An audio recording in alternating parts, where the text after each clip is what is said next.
Ma'am mostly हमें length area in सब के बारे में पढ़ना होगा। हाँ, इधर यूनिट्स एंड मेजरमेंट्स में डायमेंशनल एनालिसिस का मतलब है कि हम लोग कोई भी एक इक्वेशन की करेक्टनेस को चेक करेंगे। Yes ma'am.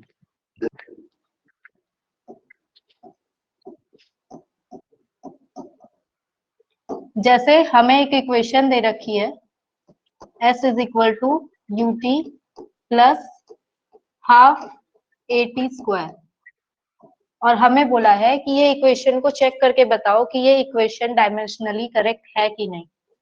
तो डायमेंशनली करेक्ट होने के लिए इक्वेशन की जो एलएचएस साइड है उसको एलएचएस साइड की डायमेंशन से इक्वेट होना पड़ेगा। कैसे करेंगे अब इसको? एस, एस मैम मतलब डिस्प्लेसमेंट। डिस्प्लेसमेंट, डिस्प्लेसमेंट की dimension L, length. Length. You मतलब लेंथ। यू मतलब वेलोसिटी, इसकी dimension L T minus one. Ma'am -1 कहाँ से? यू होता है मीटर पर सेकेंड, वेलोसिटी होती है डिस्टेंस,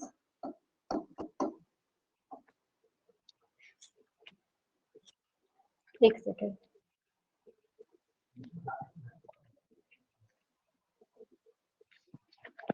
डिस्टेंस बाय टाइम होती है ना, होती है ना। Yes ma'am. हाँ, तो डिस्टेंस का जो डायमेंशन होता है वो क्या हो गया? एल, है ना। हाँ मैम। और इसका क्या हो गया? टाइम का टी, तो ये क्या हो गया? एल टी माइनस वन, है ना। Yes ma'am. समझ में आ गया यू का एल कैसे हुआ? Yes ma'am. हाँ, अब आगे टी का क्या डायमेंशन होता है? टाइम का टी।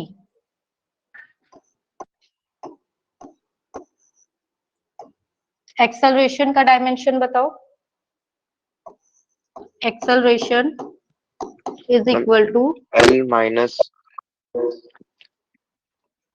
फोर्स अपॉन मास,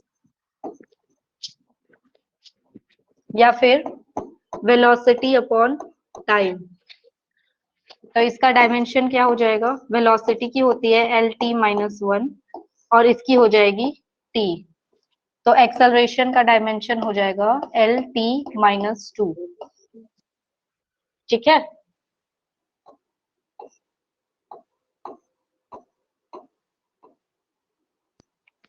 मैम, लेकिन ठीक है, एक्सेलरेशन तो V - U/T होता है। Acceleration v minus you upon T होता है। ठीक है, अब एक्सेलरेशन है, v माइनस यू क्या है? ये भी तो लेंथ वेलोसिटी ही ही है। है यस मैम। है ना। तो इसको हम डेल्टा v बाई टी लिख सकते हैं। Yes ma'am, ΔV/T। हाँ, तो फिर इधर से ही ये आया velocity by okay time. Ma'am. Hmm.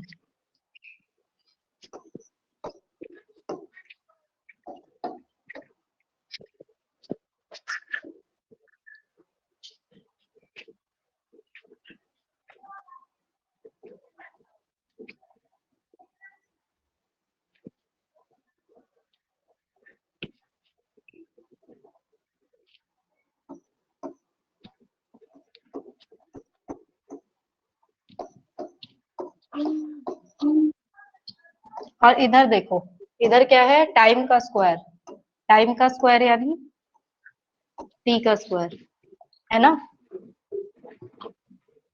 Yes ma'am. अब इसको हम सॉल्व करेंगे।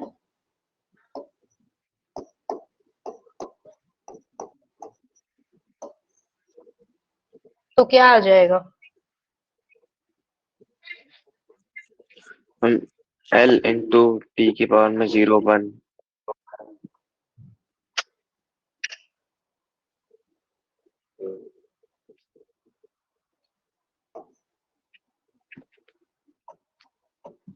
L into L T into की टी। पावर, और इधर साइड भी ये कांस्टेंट है तो हम इसे इग्नोर करते हैं डायमेंशन एनालिसिस करते वक्त, और ये हो जाएगा L टी की पावर 0। तो यहाँ पे जो है हमारी LHS साइड जो है वो RHS साइड के बराबर आ गई। तो हम क्या कहेंगे कि ये इक्वेशन जो है ये डायमेंशनली, लेकिन यहाँ पर तो अगर हम 2L आएगा ना। यहाँ पर L और L 2L आएगा, बट ये डायमेंशन का रूल होता है कि डायमेंशन जो है वो ऐड नहीं हो सकती है, सब्ट्रैक्ट नहीं हो सकती है, मल्टीप्लाई हो सकती है और डिवाइड हो सकती है। ठीक है, तो यहाँ पे जो है ये L, L और L, इसको हम लोग ऐड या सब्ट्रैक्ट नहीं कर सकते। इस वजह से ये जो है LHS साइड और ये जो है RHS साइड और ये भी है RHS साइड, ये तीनों आपस में बराबर है। समझ में आ गया? Yes ma'am. तो ये इक्वेशन कैसी हो गई? Dimensionally correct correct. है ना? Yes ma'am. अब एक टॉपिक आता है, प्रिंसिपल ऑफ होमोजेनिटी। ये मैंने ऐसे बता दिया है, मैं इसकी डेफिनेशन लिखवा देती हूँ।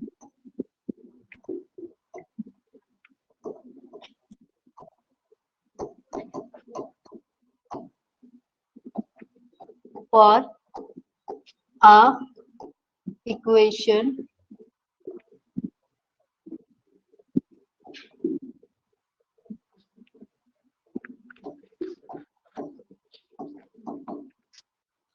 to be dimensionally correct,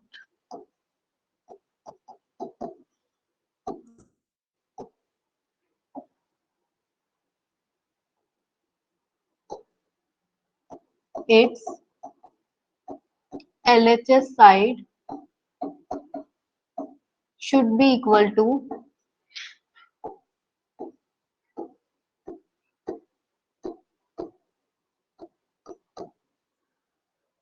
RHS side।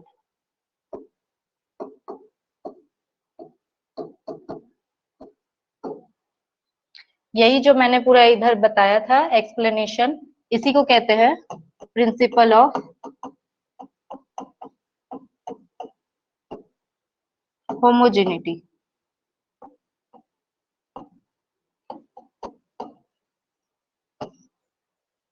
ठीक है, कोई डाउट? No ma'am. तो अब हम एक क्वेश्चन करेंगे। ठीक है मैम।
इसको सॉल्व करके बताओ।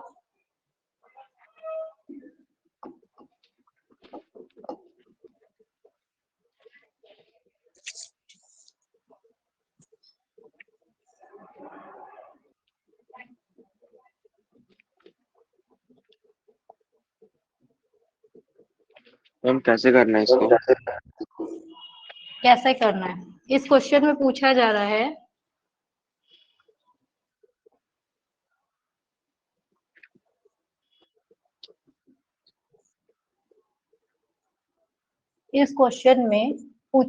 है कि ये जो दो फॉर्मूलाज हमें दिए गए हैं, ये प्रिंसिपल ऑफ होमोजेनिटी को फॉलो कर रहे हैं या फिर नहीं।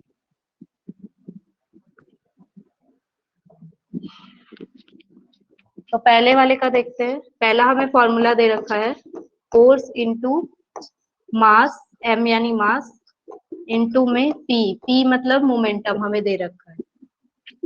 अब फोर्स का डायमेंशन क्या होता है पहले वो बताइए। मैम नहीं पता। फोर्स क्या होता है फॉर्मूला बताइए। M a. m इनटू में a, यस m मैम। का मास का डायमेंशन m, एक्सेलरेशन का डायमेंशन हमने पीछे इस स्लाइड में निकाला था, यहाँ पे एल। -2। मैम तो ये डायमेंशन कहाँ से? हाँ पूछिए। मैम डायमेंशन का आप शीट भेज देंगे या आप बता दीजिए कहाँ? क्या? मैम जैसे अभी डायमेंशन बता रही मेरे को पता नहीं है कि कौन से किसका डायमेंशन है, तो एक बार आप बता देती, मतलब एक बार लिख देती। हाँ, मैं कुछ इंपॉर्टेंट डायमेंशन आपको बता देती हूँ जो कि आपको याद करना है। ठीक है मैम।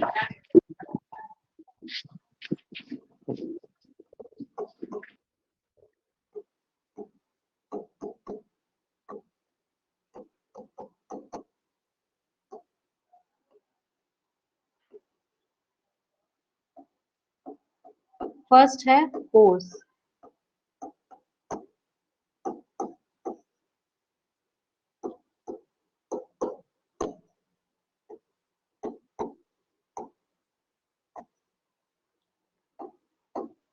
सेकेंड है वेलोसिटी,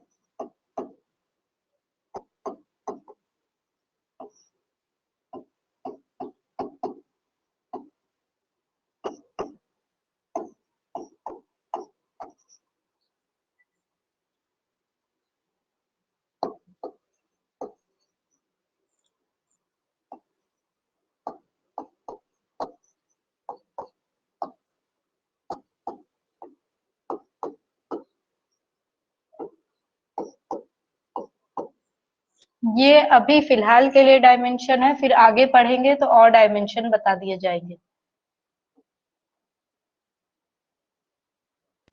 ठीक है मैम। ठीक है, अब इधर फोर्स का डायमेंशन हमने निकाल लिया mlt यस -2। मैम। अब हम लोग निकालेंगे इधर से, ये LHS साइड का हमारा हो गया, LHS साइड का डायमेंशन हो गया। अब निकालेंगे हम RHS साइड का। RHS में हमें क्या दे रखा है m इंटू टी। m क्या है? मास, और p क्या है? मोमेंटम। मोमेंटम। मोमेंटम का डायमेंशन हमने यहाँ पे लिखा।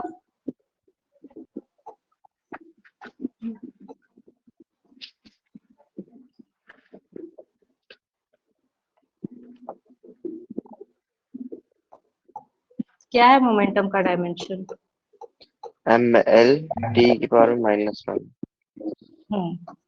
अब जब हम इसे, हमने पीछे देखा कि मल्टीप्लाई हम कर सकते डायमेंशन, हैं। हाँ मल्टीप्लाई कर सकते हैं, ऐड और सब्ट्रैक्ट नहीं कर सकते। तो ये मास और मास मल्टीप्लाई होके m square l t minus 1। अब ये था हमारा LHS साइड और ये है हमारा RHS साइड। तो क्या LHS RHS के इक्वल है या नहीं है? No ma'am. नहीं है। तो फिर हम क्या बोलेंगे कि दिस इक्वेशन doesn't satisfy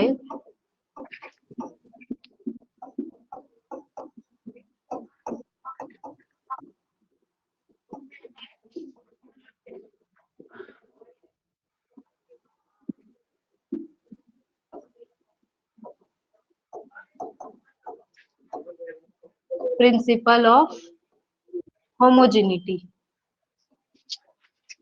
ठीक है, अब सेम यस तरीके मैम। से आप इसको करके दिखाइए, ये सेटिस्फाई हो रहा है कि नहीं हो रहा है।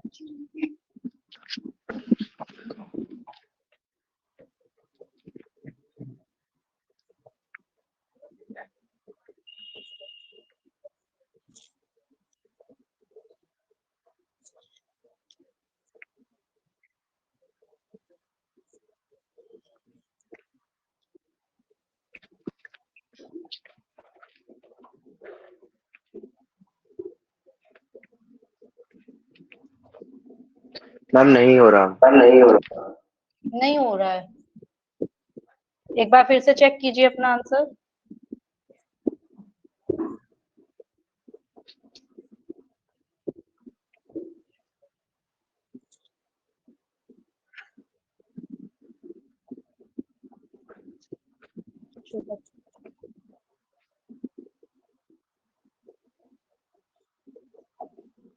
सेकेंड वाला है, हो रहा है कि नहीं हो रहा आपसे नहीं सेटिस्फाई? मैम। नहीं हो रहा, ठीक है। मतलब कि आपके हिसाब से ये इक्वेशन जो है ये प्रिंसिपल ऑफ होमोजेनिटी को फॉलो नहीं कर रही है ना? हम्म। पर ये एक्चुअली में कर रही है। वेलोसिटी का फॉर्मूला क्या होता है? Dimension formula. S S by T. Dimension formula L T minus one. L T minus 1। इसका हमने करना है स्क्वायर। ये भी वेलोसिटी ही है, ये फाइनल वेलोसिटी है और ये इनिशियल वेलोसिटी है। डायमेंशन सेम होगा।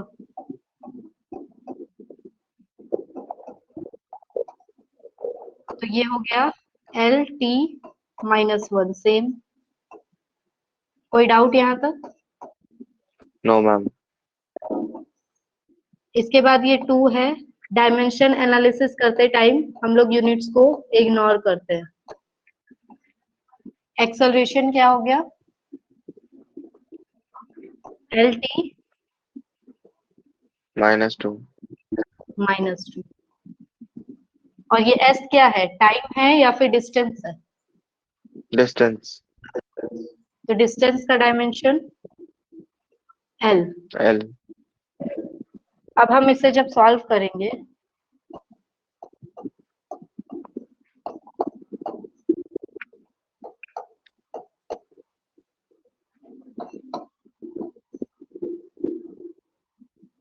इसको हमने इग्नोर किया हुआ है,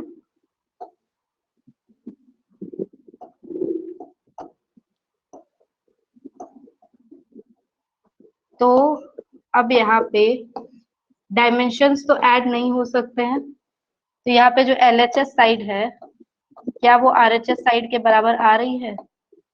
यस मैम। तो डायमेंशनली करेक्ट हुई ये इक्वेशन। हाँ मैम। और इस ये जो है ये प्रिंसिपल ऑफ होमोजेनिटी को फॉलो कर रही है। Yes ma'am. हम्म।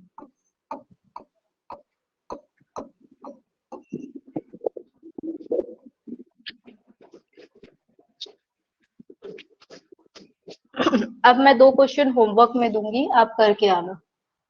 नहीं ठीक है बनेगा तो मैम। कल बता देना।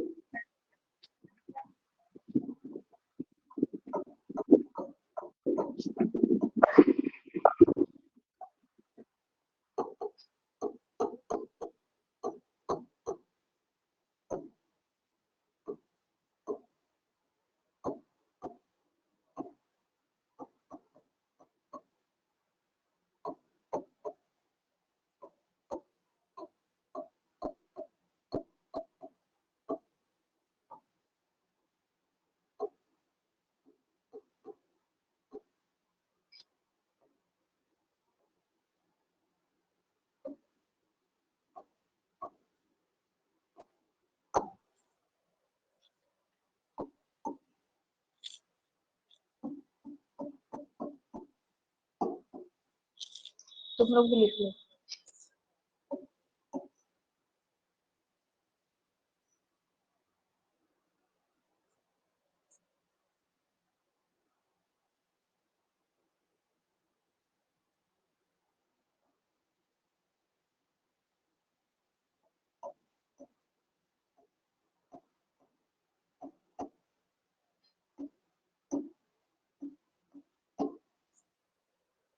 ये है तुम्हारे 2 होमवर्क क्वेश्चंस। ठीक है मैम। इसमें बताना है कि ये जो ये वाली इक्वेशन है और ये वाली इक्वेशन है, ये डायमेंशनली करेक्ट है कि नहीं। यानी कि इसका एलएचएस आरएचएस के बराबर आता है तो ये डायमेंशनली करेक्ट होगी, नहीं तो फिर नहीं होगी।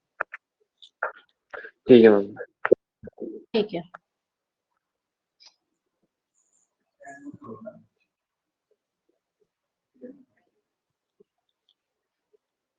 ठीक है निकेत, ओके लीव कर दो। ठीक है मैम।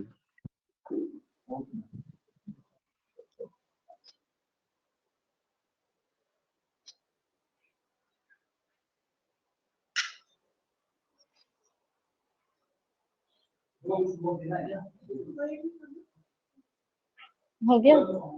तुम लोगों को तो बहुत सारे क्वेश्चंस देने हैं, प्रैक्टिस करके आना और फिर कल करेंगे, क्योंकि मैंने तुम लोगों को पूरा चैप्टर पढ़ाया है तो उसमें से मैं पूरे क्वेश्चंस दूंगी।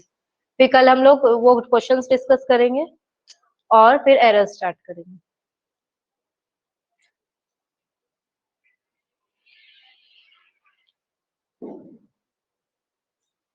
इसमें फोटो ले लेता हूँ, है ना, ऐसे ही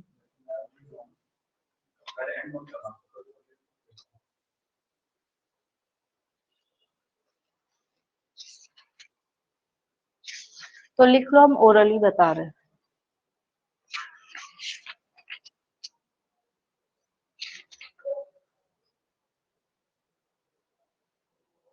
A new unit length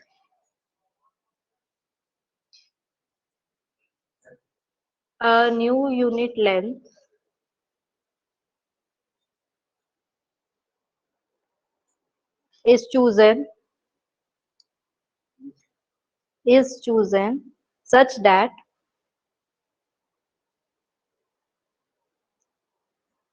the speed of light in vacuum